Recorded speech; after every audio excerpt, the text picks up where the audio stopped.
The nonprofit MBA purpose is to provide new business insights and fresh creative ideas for executive directors and their teams that will help them improve their organization. Here is your host, Stephen Halasnik. Welcome, everyone. I hope everyone's doing well. My name is Stephen Halasnik, and for those of you who don't know me, I'm the co-founder of Financing Solutions, and for the last 14 years, we have been the leading provider of lines of credit for small nonprofits throughout the United States. It's been a great product that people just love. There's always ups and downs in cash flow for nonprofits. If you think you're unique in that area, you're not. And it's not just nonprofits that have that issue. But if you're interested in getting a line of credit for your organization to help even those things out, please visit our website at nonprofitmbapodcast.com. And you can learn more about it and get a free quote as well.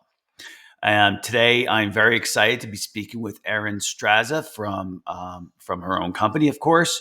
Mm-hmm. And today we're going to be talking about donor engagement and communication strategies that rallies your organization, which is exactly what a communication strategy should do, right? And, a little bit background on Erin. Erin is a sought-after donor engagement and communication strategist. She assists nonprofits in making their mission irresistible to donors. Her approach to core messaging and relationship building produces the stability necessary for organizational growth.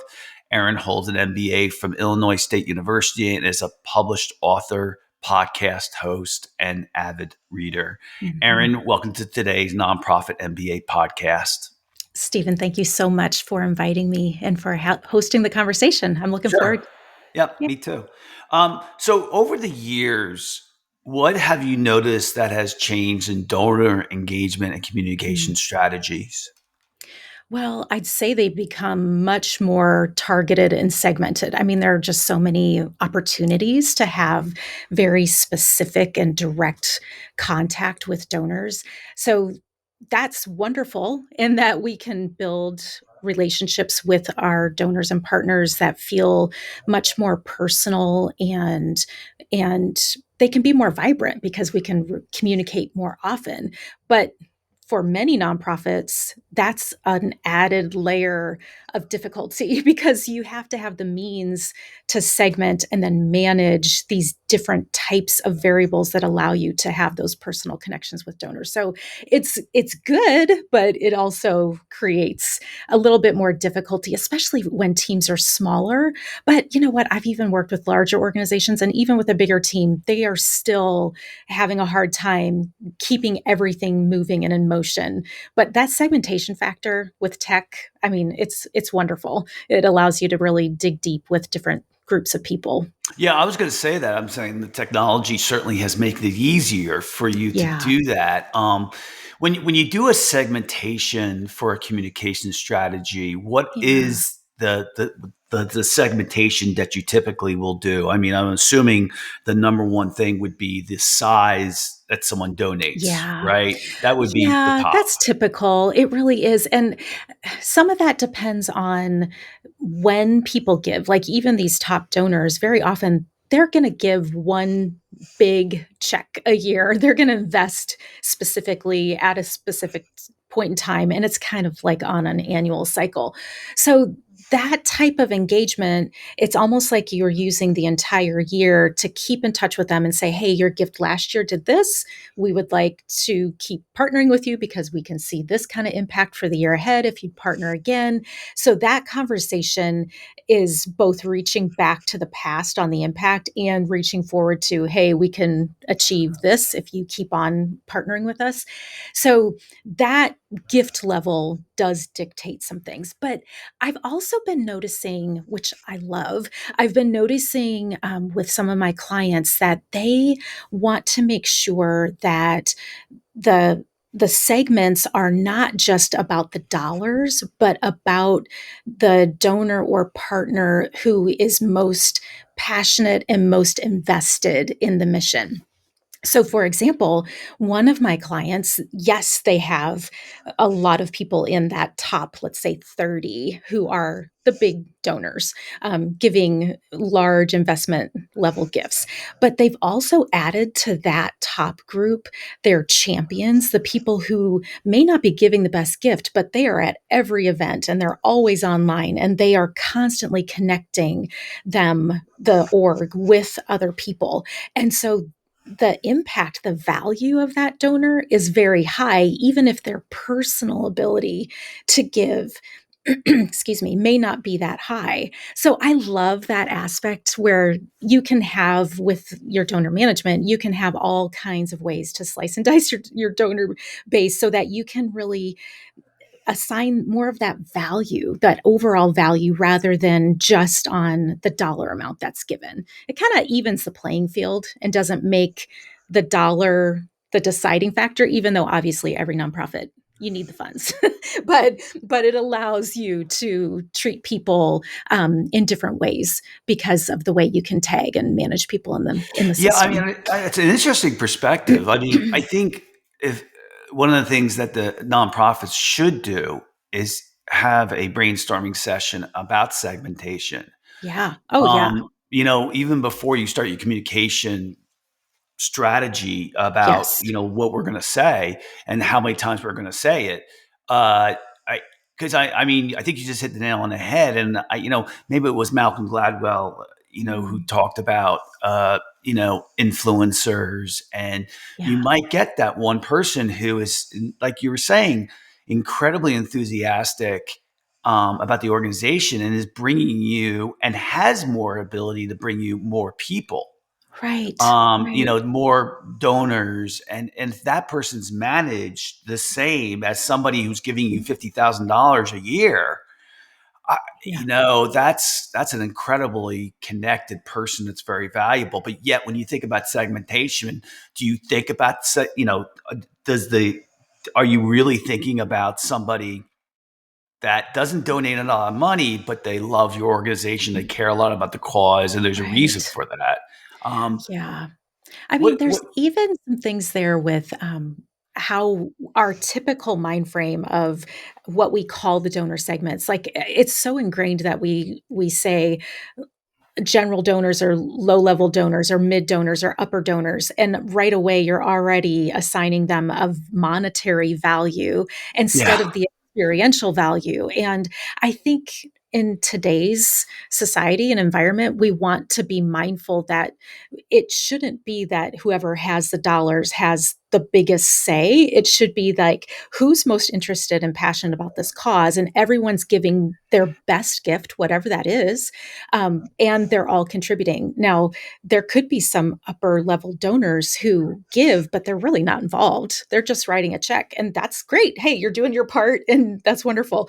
But what about the person? Really, they can only give over the course of time $100, but they are such a champion. Like, we wouldn't want to downplay them just because they can't give more money. So I find that fascinating, and I love seeing that come to play with some of my donors who are working on their segments. Yeah, I my first reaction is to push back a little bit on what you Okay, just let's hear said. it.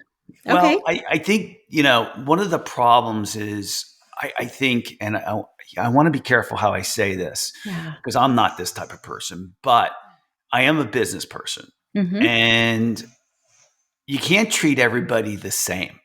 And the reason, True. what I mean by that is you can't, you, a nonprofit or a business, you're limited on your resources. Yes. Yes. And Hmm. so you can't go and say, well, I'm going to give the person who gave me $50 as much time as I Correct. gave that someone who gave me $50,000. Now, Yeah. I understand, and I'm going to use the word inclusive, that we want to treat Hmm. everybody the Hmm. same, right? I understand that. But, when you're talking about this strategy of communications, Yeah. regardless if it's through the written word, through videos, through personal interactions, unfortunately, I would say is it you can't, your time is just too valuable to Yeah. be able to treat everybody exactly the same. And I think you need to, in segmentation and differentiation, you have to be able to say, I'm sorry, but this person's giving me Yeah. $50,000. They have to be treated in communication strategy a little bit different than someone who's giving me $50. And I would agree with that Fair for enough. sure. So yeah, I would say those top level donors, their reasons for giving and investing in that large amount, knowing that they could invest, anybody could invest with anybody, but that top donor investing that bigger check, they could invest with anybody. So the question is, are you nurturing that relationship and letting them know that their investment is accomplishing these sorts of things, and their thanking mechanisms, their impact reporting mechanisms, their relationship building tactics, totally different than what someone who is giving $100 but they're opening up their circle to Yep. you. That's different. So in that way, yes, they're still segmented and you have very specific ways of communicating to each group.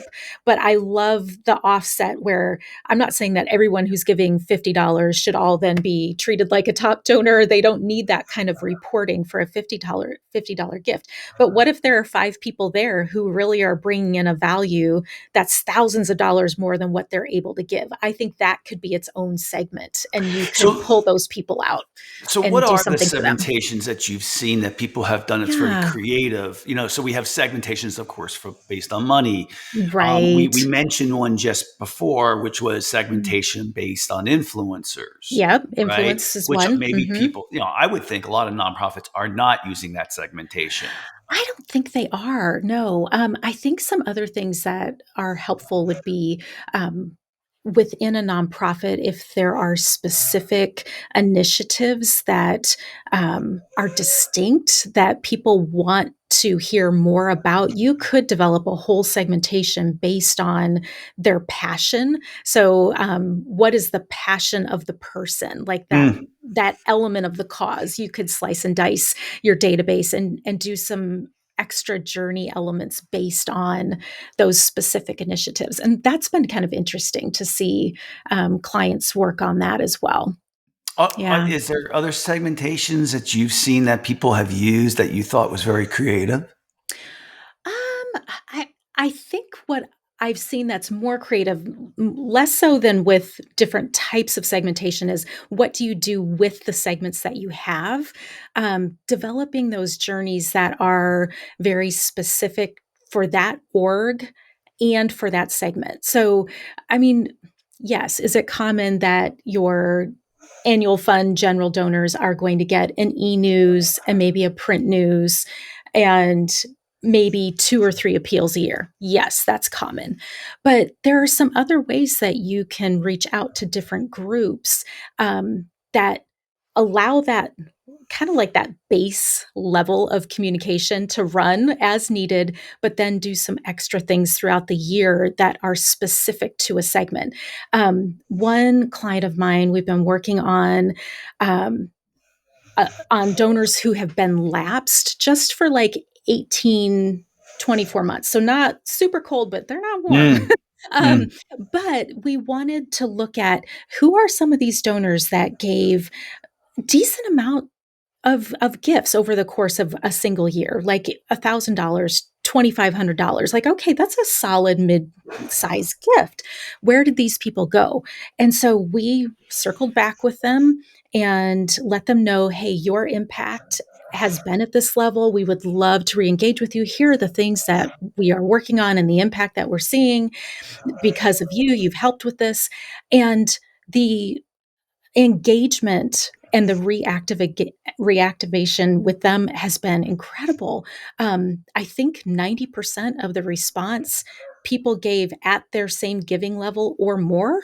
And so they were willing to come back, but it was because we did specific packets for each of the segments and really customized in tight dollar ranges and said, hey, you gave at this level before. We'd love to see it again. Here's what we're looking at for 2025. Do you want to partner with us again?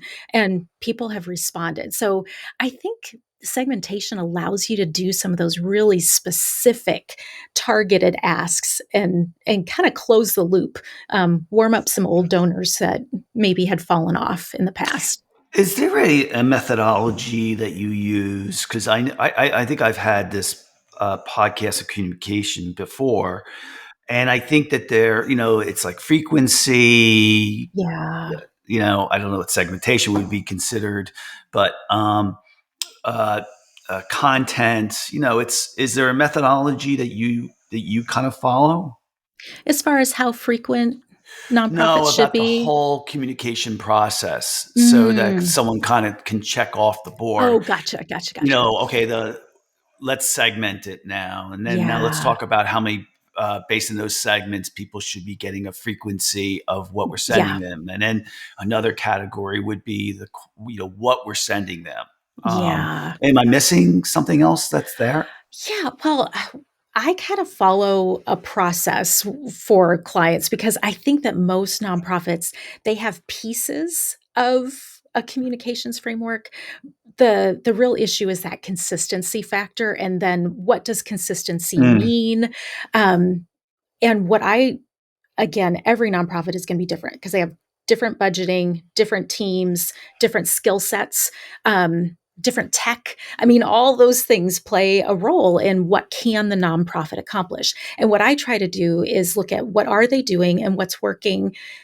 Where are they investing time and effort where the return is not there, and then really giving them permission to stop doing some things that they don't need to be doing so that they can reinvest that effort in the places where it's going to work and they're going to see a return. mm. So when I look at the nonprofit communications framework, I always start with messaging. We've got to start there and make sure, is your messaging actually geared to donors, or is it more about highlighting the org as the front and center piece? We want to talk about the impact, and the partner brings their part, the org brings their part. Together, the outcome happens. And then what does that message look like when we start communicating? For each of those segments, I love to work on donor journeys. And yes, each of those donor journeys for those segments, there will be some commonalities, but there are tweaks that you can make for those common communication pieces that make it more personal and more effective. And so, as far as frequency goes, obviously the touch points are going to increase for your highest level, highest investment donors. Much more personal, more relational, because you need to invest that one-on-one time with them. For general donors, it's much more on those mass comms, but then there are things that you can tone those communications to be much more on the community side. There's energy there. We're all doing this together, and it has a bit more of that lightness and fun, and what can we all do when we are working together or joining together. The frequency element, it depends on what the staff can handle, but if they're going to give up one over the other, I would say focus on those top donors and do the base communications as you can for the general donors and let those things ride, but spend most of that time on those top donor relationships. Yeah, I would also think too that certainly if you're going to redo or start a new communication strategy, Mhm. that there's an old saying that is, if you can't measure something, you can't manage it. So every single time you introduce a communication strategy, well, that's not the right word, uh, initiative, Mm. I think you got to look at it first. How are we going to what does success look like to us in Yeah. this, and how do we measure it? Mhm. And I think you need to do that, because if you just put it out there, you just don't know if it's working, if it's not working. It could be doing No. the opposite of really what you want it to do. Um, is that fair to say? Oh yeah. I've seen so few orgs spend the time seriously outlining the goals and the objectives of any kind of communication effort. And some of it feels arbitrary or random. Like, well, I don't know. I hope we're gonna get this out of this campaign or out of this effort. But I just say, oh, start tracking it. Like, okay, this year you maybe you're just doing raw numbers on how many people clicked, how many people sent something back, how many people actually gave or attended. okay, start with those. But then as you start to track it and you realize, oh, I'm also seeing this, and then you start to track it. Like it'll just build and build from there. But there's so many nonprofits. Like I'll work on campaigns. I'm like, oh, what are your goals? And they're like, we don't really have a goal. I'm like, oh, no, no, no. We need to at least put a goal down. And even if it's a dollar amount goal, and you're just saying, oh, I think we could maybe donors might participate in this way. Let's just put it down. And maybe you won't reach it, but at least you knew what you were shooting for and Yeah. you'll know what to change for next time. Yeah, I don't think it should be. I'm clicking off the. I'm checking off the box here that I did Yeah. this. Right. I mean, Yeah. Just oh, we task. should be letting our donors know what we're doing. Okay, well, I checked it off. Yeah. Look at No, it. No, no, no, because no. just think about it. For every second that you're giving, or a minute that you're giving to Yeah. your communication strategy, your efforts are not going elsewhere. Right. So Right. you have to be able to measure that stuff. Yeah. And the other thing I would say too, having from experience in another area, um, uh, uh, don't my recommendation is don't worry, not worry, but don't measure things like superficially Mm. about I hate to say it, but click through rates Yeah. or, I mean, that's nice to know, but, and I think you should track it, but that shouldn't be the goal. The goal, in my Yeah. opinion, should be is how much more have you raised because of Yes. your communication strategy, right? I mean, that should be the goal. I mean, is I would there, agree with that. Totally, yeah, because I mean, it's interesting. I mean, even if you think of just like web traffic stats or something like that, like, oh, we did this and now we have more traffic. Okay, great. But did it move things forward with you and your relationship with that donor or with the segment as a whole? Because just because numbers are increasing, that doesn't really mean that you have more funding so that you can have a greater impact. And I'm always trying it back to, okay, what kind of impact are you wanting to make? And even just raising dollars for dollars' sake. I mean, that's not the point either. Um, if you have more money, but then that doesn't equate to greater impact, that's not good. And I know that no nonprofit is thinking, oh, let's just have money in the bank. But I think that it's an easier way to say, oh, we're growing. And so therefore things are good. It's like, well, are they good? Like, are you actually able to see the more life changes happening, that donors are being more involved, that you're building something that has strength and value for the long term? So, yeah, I agree with you there. yeah. And the reason, from personal experience, it's easy to worry about all this little stuff and forget about the big picture Yeah. there if Yeah. you let yourself. So it's okay to have other goals, but Sure. your first goal should be whatever priority you set for yourself. And I think Yeah. and the reason that's also important is that the quality of your communication will, if you set those goals up correctly in order, your communication strategy will reflect uh, the quality of the quality of those communications will reflect your goals, Oh, sure. right? So Mhm. if you're saying to Mhm. yourself, well, listen, I want, instead of having five major donors right now, Yeah. after we implement this communication strategy, I want eight total donors that are major donors. Mhm. And that changes the way you look at your strategy, Mhm. right? Mhm. So, what now? When it comes to the quality of the Yeah. communication strategy, what are some of the things that you've seen or that you're seeing now that's really making a big difference in the quality of what's being done? For quality, the thing that I stress the most is having a solid case for support narrative as the foundation of your communications. And when I talk about case for support, there are a million different ways that people think about it and use it and assume what it is.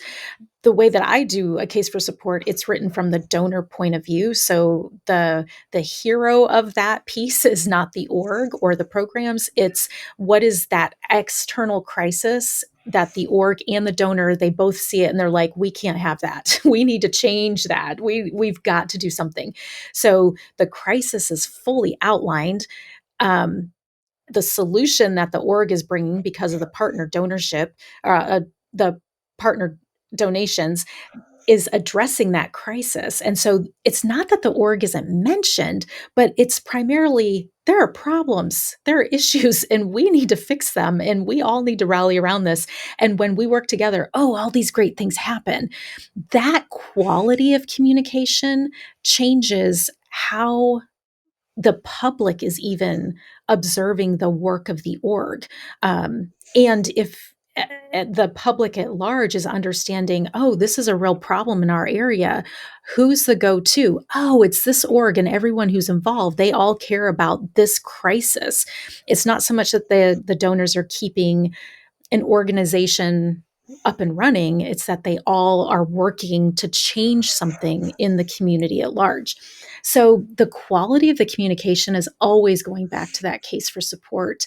Um, Once that's in place, out of that internal tool can come all kinds of external communications. What I have seen with a lot of nonprofits is they write a case as an external piece from the get-go. And then all they have is this marketing brochure and they're like, well, that's up and done.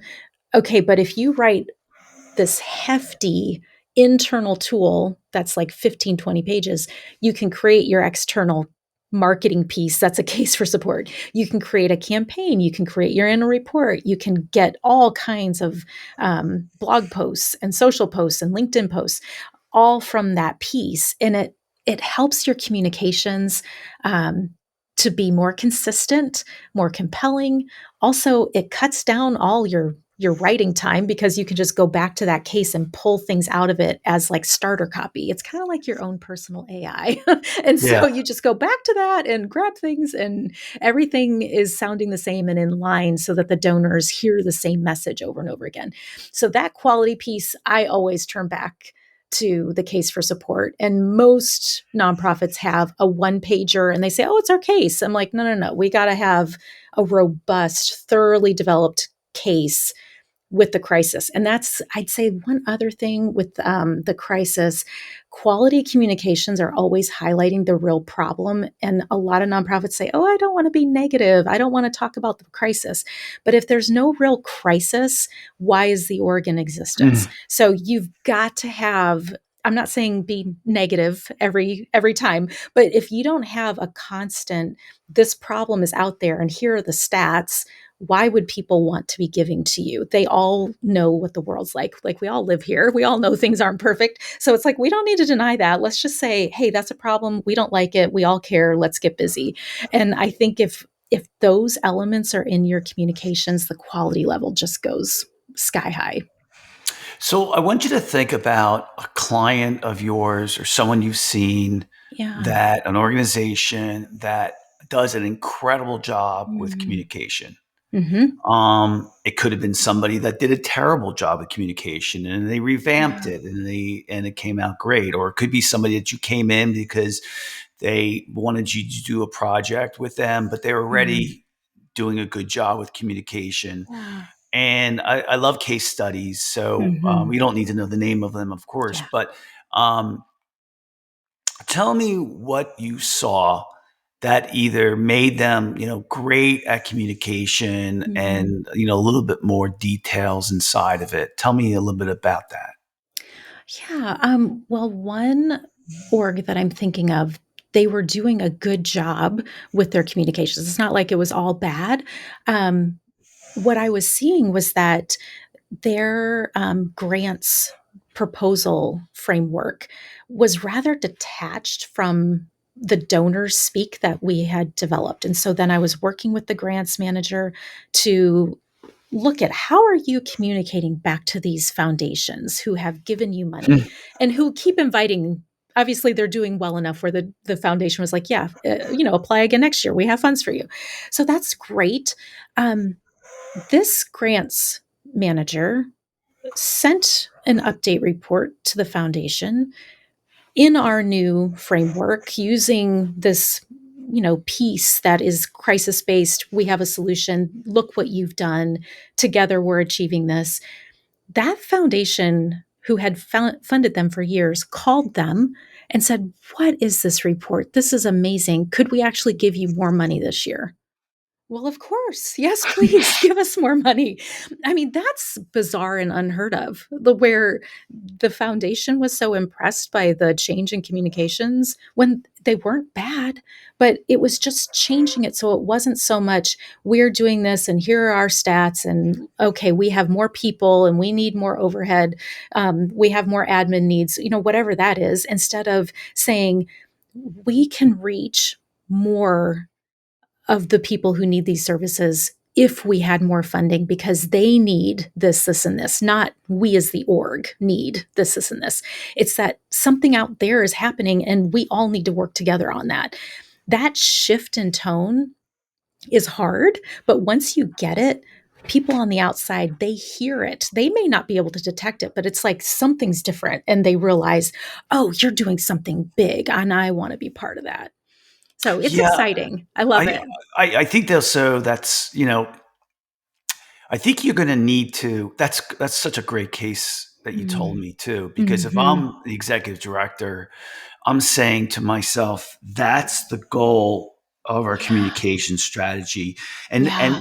listen, we all know when we've met that one person or that one organization that really knows what they're doing because Yeah. it's so Yep. rare and you see something. It could be the information they're providing you or what they're telling you, or you get to see the inner workings of the organization and how they're Mm-hmm. tracking things, and you're like, oh, they really know what they're doing, right? Yeah. They're detailed oriented. It's not the big picture, it's the Right. little things. My money is being used Yeah. wisely because I think so Yep. many times, 99% of the time, we sit there and we say, I hope it's being used wisely. I hope Right. it's working, Yeah. right? Well, I shouldn't say I hope. I should say is, oh, I I trust know them. yeah, Uh-huh. I trust them. I Uh-huh. know it's being used. I know where my money's going.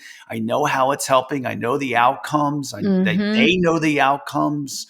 That makes me feel better and makes me. I would also say too is if your existing donors are not giving you more each year, Mm-hmm. then that's a sign I would agree. that you are not communicating to them very well. I can't tell you how many orgs I've talked with when I've said your current donors, most of them are not giving their top gift every year. And they're like, oh no, they are. That people aren't able to. I'm like, no, no, no. There's no way. Because if people are freely giving you a gift and you're hardly reaching out, those donors have no idea what their gift is doing. And if you would just tell them more of those stats and impact, that builds the trust and it encourages them because they realize, oh, my money is actually accomplishing something. They get more tied to that mission. And then their heart and their mind is going to think, oh, yeah, they're the ones I want to invest in. They're the ones I want to keep partnering with. And then those donation dollars go up. And again, whether it's that person's donation or they start to bring all their circle, their network into it as well, all of that is a sign that your communications are working. And if you aren't seeing that, that's a red flag and you've got to Well, get on that. it's been a long time since I looked at this statistic or heard about it on a Mm, podcast, but that something like 80% of all donors uh, move away within 5 years. yeah. Yeah. That's a Those statistic. retention stats are It's scary, aren't just they? horrible. Oh, it's Yeah. terrible. And you know what? And let me tell you something. It has everything to do about two things: your operations Yeah. and your communication I strategy. I would That's agree. a negative to those two things because if Yeah. people, I know as a donor myself, I sit there and at some point I say, I don't even know if my money's really helping Yeah. out this organization anymore. And sometimes they might be sending me stuff about what it is doing and stuff like that. And that's the other issue. It's don't send them too much or the communication Right. method and stuff like that. So I know that has such a huge effect. We have a couple of minutes left. So, Aaron, I'll just let you kind of have the last word and tell our audience anything else that was on your mind about this topic of good communication strategy. Well, I think the last thing that's on my mind is just the difficulty of keeping everything running and moving in the same direction and how much effort that takes. First of all, I just want to say to nonprofits, I see teams who are scrambling and they're doing such good work, but it's hard. It's hard to keep it all moving and working together.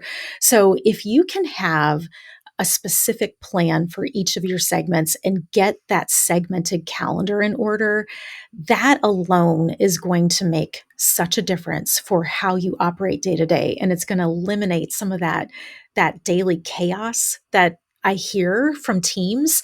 And so for the nonprofit CEO, the executive director, if you see your team scrambling and stressed out on the regular, that's a sign that you really need someone to come in and help build the framework so that the framework can help them focus their energies and eliminate some of that stress. It just makes everything work better. The donors will notice it. The communications will be much more effective in that way. And so, yeah, look for those little signs. If the team is struggling, that's the notice that you need to really invest in them and give them the tools that they need to do a better job. Good stuff. I'd like to thank so very much, Erin Straza, for coming on today's podcast. And if you like today's podcast, please feel free to share it with a friend and also subscribe on your favorite podcasting app. And if you like today's podcast or any of the other ones and would like to give us a 5-star review, please do so. It really helps us get the word out. Already the Nonprofit MBA podcast is in the top 1% of the podcasts in our space. So we're proud of that. Also, if you're looking for a line of credit for your organization, please visit our website at nonprofitmbapodcast.com. Erin, if anyone wants to reach out to you, how would they go about doing that? Easiest thing is my website, erinstraza.com. Yeah, Great. easy to find me. And it's STRAZA. That's So correct. Erin, Yep. ERIN. So it's Mm-hmm. erinstraza.com, correct? Mm-hmm. Yep. Thanks for coming on. Thank you so much. I want to thank all our listeners, just not really as much. Thank you for listening, but I want to thank you for trying to make the world a better place. I think we all know that it's rough out there, and there's a lot of issues going on, and it's complicated. But you guys are out there every single day trying to make a difference. And I know Erin and I both thank you for that. I know Erin and I, in our own way, are trying to do our thing, but you guys are out there every single day making the world a better place. Thank you for doing that. But having said that, I want to remind you that we have a lot of compassionate people who are listening today, and they don't always think about themselves. And, saving the world is a marathon and not a sprint. And you're no good to your family, your friends, your employees, or yourself if you don't really take good care of yourself. And we all know what that means. It could be, exercise, meditating, praying, taking some time out. Make sure you're doing those things because, again, burnout is a big part of this industry, and we need your help.